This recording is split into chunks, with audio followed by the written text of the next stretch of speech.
Iran மீது தரைவழி தாக்குதல் நடத்துவதற்கு தாங்கள் திட்டமிடுவதை அமெரிக்கா இப்பொழுது ஒப்புக்கொள்ள ஆரம்பித்திருக்கிறது.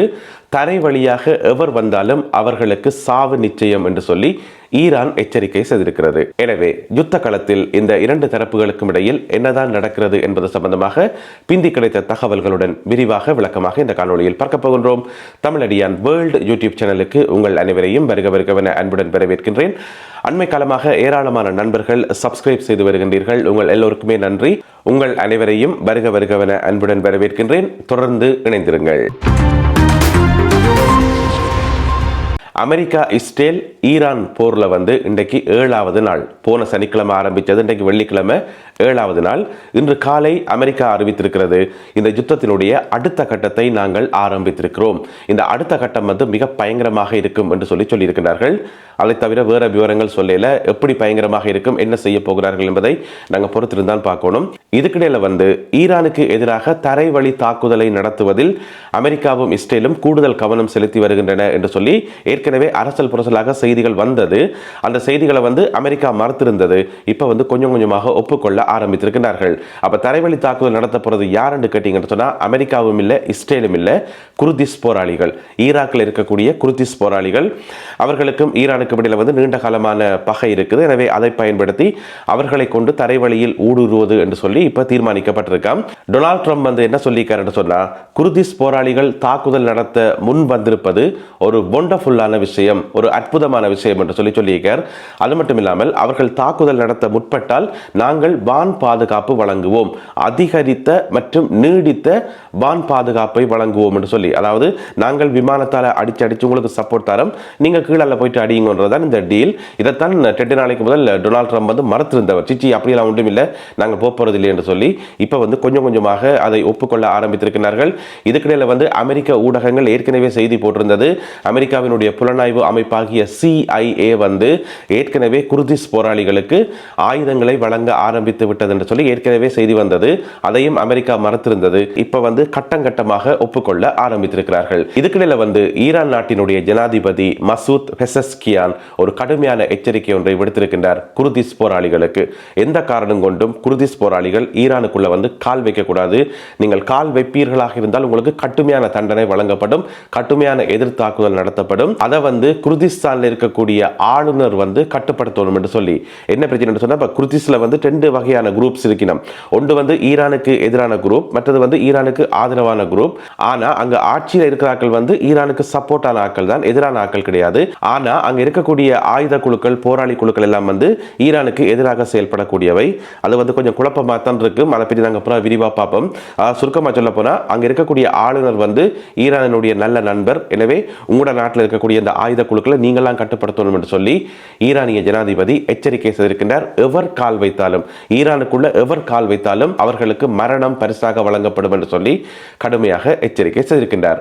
இதுக்கிடையில ஈரானினுடைய வெளியுறவு அமைச்சர் இருக்கார் தானே, அப்பாஸ் அகர்சி, அவர் அமெரிக்காவினுடைய ஒரு ஊடகத்துக்கு பேட்டி கொடுத்திருக்கிறார். அதாவது NBC நியூஸ் என்று சொல்லப்படுற ஒரு பிரபலமான ஊடகம் அமெரிக்கால, அதற்கு பேட்டி கொடுத்திருக்கிறார். அப்ப பேட்டி எடுத்தவர் கேட்கிறார், அது சரி, அமெரிக்க இஸ்ரேலிய படைகள் தரை வழியாக ஊடுருவி வந்தா அதை வச்சு நீங்கள் பயப்படுறீங்களா என்று சொல்லி ஒரு கேள்வி என்று கேட்டவர். அதற்கு அப்பாஸ் அகர்சி சொன்னவர், பயமா? அப்படியெல்லாம் ஒன்றுமில்லை, நாங்கள் வெயிட் பண்ணி கொண்டிருக்கிறோம், we are waiting என்று சொன்னவர். அப்ப பேட்டி எடுத்தவர் அதே கேள்வியை திரும்பவும் கேட்டவர், அழுத்தமாக கேட்டவர், என்னது அமெரிக்காவும் இஸ்ரேலும் தரை வழியாக வாரதை நீங்கள் வெயிட் பண்றீங்களா, அதுக்கு நீங்கள் எதிர்பார்த்து கொண்டிருக்கிறீங்களா என்று சொல்லி திரும்பவும் கேட்க, திரும்பவும் அப்பாஸ் சொன்னவர், எஸ், நாங்கள் வெயிட் பண்ணி கொண்டிருக்கிறோம், we are waiting. ஏனென்றால் அவர்கள் வந்தால் அவர்களுக்கு என்ன நடக்கும் என்றது எங்களுக்கு தெரியும், அதற்கு ஏற்றபடி நாங்கள் ரெடியா இருக்கிறோம் என்று சொல்லி அமெரிக்க ஊடகத்துக்கே பேட்டி கொடுத்திருக்கின்றார் ஈரானினுடைய வெளியுறவு அமைச்சர். எனவே தரை வழியாக ஊடுருவி தாக்குதல் நடத்துறதுக்கான சகல தயாரிப்பு வேலைகளும் இப்ப பின்களத்தில் நடக்குதுன்றது மட்டும் எங்களால் ஊகிக்க முடியுது. இதுக்கிடையில குர்திஸ் போராளிகள் தரை வழியாக ஊடுருவினால் அது தோல்வியில் தான் போய் முடியும் என்று சொல்லி அமெரிக்காவினுடைய பிரபலமான ஊடகம் CNN பெரிய ஒரு கட்டுரை ஒன்று போட்டிருக்கிறார்கள். அந்த விவரங்களை நாங்கள் இன்னும் ஒரு காணொளியில் பார்ப்போம். சவுதி அரேபியாவில் இருந்து ஒரு செய்தி கிடைத்திருக்கிறது. நேற்று வியாழக்கிழமை இரவு ஈரானில் இருந்து ஏவப்பட்ட 3 பாலிஸ்டிக் ஏவுகணைகளை தாங்கள் தடுத்ததாக சவுதி அரேபியா அறிவித்திருக்கிறது. இந்த பாலிஸ்டிக் ஏவுகணைகள் எதை இலக்கு வைத்து தாக்கப்பட்டது என்று சொன்னால், சவுதி அரேபியாவில் இருக்கக்கூடிய பிரின்ஸ் சுல்தான் ஏர்பேஸ், சவுதி அரசாங்கத்துக்கு சொந்தமான விமானப்படை தளம் பிரின்ஸ் சுல்தான் ஏர்பேஸ், அதை இலக்கு வைத்து தான் இந்த தாக்குதல் நடத்தப்பட்டிருக்கிறது. ஏற்கனவே சவுதியில் பார்த்தீங்கன்னு சொன்னால் அமெரிக்கன் எம்பசி தாக்கப்பட்டிருக்கிறது. அதே போல இன்னும் ஒரு செய்தி வந்தது, சவுதி அரேபியாவில் இருக்கக்கூடிய CIA அலுவலகம் தாக்கப்பட்டன்னு சொல்லி எரிபொருள் சுத்திகரிப்பு நிலையம் தாக்கப்பட்டிருக்கிறது. இப்படியாக சவுதி அரேபியா மீது ஈரான் தொடர்ச்சியான தாக்குதல்களை நடத்தி வருகிறது. அமெரிக்காவினுடைய மத்திய கட்டளை பணியகம் சென்ட்கொம் என்று சொல்றது, அதனுடைய ஒரு முக்கிய கடற்படை அதிகாரி, அவருடைய பேர் பிரெட் கூப்பர். இப்போ நீங்க படத்தில் பார்க்குற இவர் தான் பிரெட் கூப்பர். இவர் சில அப்டேட் சொல்லியிருக்கார். என்னன்னு சொன்னா, ஈரானுக்கு சொந்தமான 30 கப்பல்களை தாங்கள் இதுவரை தாக்கி அளித்திருப்பதாக அவர் அறிவித்திருக்கின்றார். 30 கப்பல்கள் என்று சொல்லி, அது மட்டும் இல்லாமல் இன்னும் ஒரு விஷயம் சொல்லியிருக்கார். ஈரானில் இருக்கக்கூடிய அந்த மிசைல் ஸ்பேடுகள் இருக்கு தானே, அதாவது ஏவுகணைகளை ஏவுகின்ற தளங்கள், அந்த ஏவுகின்ற தளங்கள் மற்றும் உற்பத்தி தளங்கள் என்று சொல்லி நிறைய விஷயங்களை தாங்கள் தாக்கி அளிச்சிருப்பதாகவும், ஈரானால மீளுருவாக்கம் செய்கின்ற சக்தியை நாங்கள் அழித்து விட்டோம் என்று சொல்லியிருக்கார். அதென்ன மீளுருவாக்கம் செய்யும் சக்தி என்று சொன்னா, அதாவது இப்ப இருக்கக்கூடிய ஏவுகணைகளை ஏவினா அவ்வளவுதான், முடிஞ்சது. இந்த ஸ்டாக் முடிஞ்சா பிறகு திரும்ப உற்பத்தி செய்ய முடியாது ஈரானால.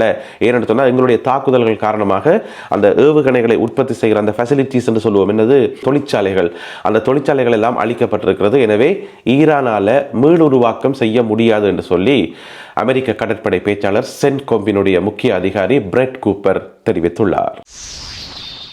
குவைத்தில் இருக்கின்ற அமெரிக்க தூதரகம் மூடப்படுவதாக அமெரிக்கா அறிவித்திருக்கிறது. ஏற்கனவே மத்திய கிழக்கு நாடுகளில் பல நாடுகளில் அமெரிக்க தூதரகம் மூடப்பட்டுட்டது.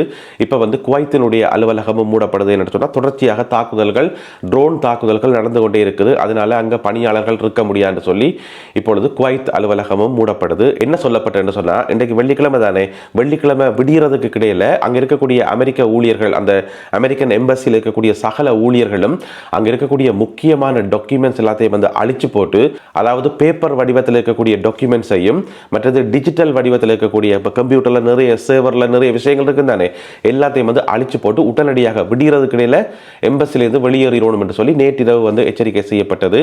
எனவே இன்று வெள்ளிக்கிழமை காலை தொடக்கம் குவைத்தில் இருக்கின்ற அமெரிக்கன் எம்பசி மூடப்பட்டுள்ளது. மத்திய கிழக்கில் ஏவுகணை எதிர்ப்பு ஆயுதங்கள் தீர்ந்து வருவதாக, குறைந்து வருவதாக சொல்லப்படுகிறது. உங்களுக்கு தெரியும், ஒரு பக்கம் ஈரானுக்கு எதிராக சுத்தவர் இருக்கிற ஏனைய நாடுகள், கல்ஃப் கண்ட்ரிஸ் என்று சொல்லுவோம், மத்திய கிழக்கில் இருக்கக்கூடிய நாடுகள். அந்தந்த நாடுகளில் இந்த ஈரான்ல இருந்து ஏவப்படுற பாலிஸ்டிக் ஏவுகணைகளையும் ட்ரோன்களையும் தடுக்கத்தானே வேணும், இன்டர்செப்டர் என்று சொல்லுவோம். அந்த மாதிரியான தடுக்கிற அந்த ஆயுதங்கள் குறைந்து கொண்டு வருவதாக, அவர்களுடைய ஸ்டாக் குறைந்து கொண்டு வருவதாக சொல்லப்படுது. என்னென்னு சொன்னால், இப்போ அமெரிக்கா திடீரென்று சண்டை ஆரம்பிக்கும், இஸ்ரேல் திடீரென்று சண்டை ஆரம்பிக்கும் என்று சொல்லி இந்த நாடுகளுக்கு தெரியாதானே. அது குவைத்தா இருக்கலாம், கட்டாரா இருக்கலாம், பஹ்ரைனா இருக்கலாம், UAE இருக்கலாம். எப்ப பார்த்தாலும் நாடு அமைதியா தானே இருக்குது, ஒரு பிரச்சனையுமே இல்லை தானே.